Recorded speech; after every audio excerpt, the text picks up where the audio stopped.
Balloon Fiesta broken today with the loud roar of jet engines. The US Air Force Thunderbirds made their way into town this weekend for an air show at Kirtland Air Force Base. News 13's Scott Daniels was there too. He is live in the Newsplex tonight.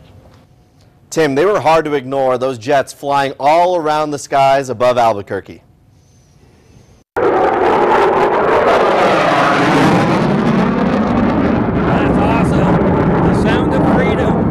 Freedom still ringing in the ears of Albuquerque with F-16s flying overhead. The suspenseful formations of the US Air Force's Thunderbirds drew thousands into Kirtland's Air Force Base.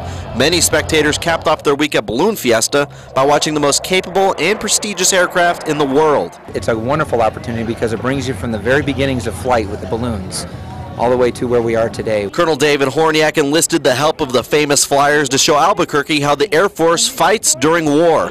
The show was free and open to the public.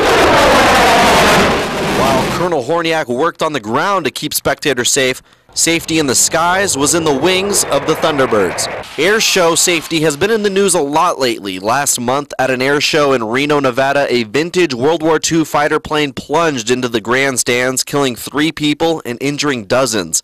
Colonel Horniak says today's spectacle is much safer because Reno's event was much different. Because it's a race, much like a NASCAR race, where they continuously fly in those circles.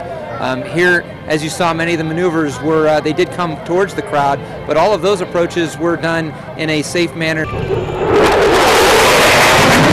What appeared to be close calls really weren't. The work of some of the world's best pilots who make it a point to not get too close to the crowd. Colonel Horniak said there was about 7 months of planning just to get the Thunderbirds in town today on the final day of Balloon Fiesta. All right, thank you, Scott. Kirtland's open house went beyond the air show. Visitors also had the chance to explore some Air Force airplanes.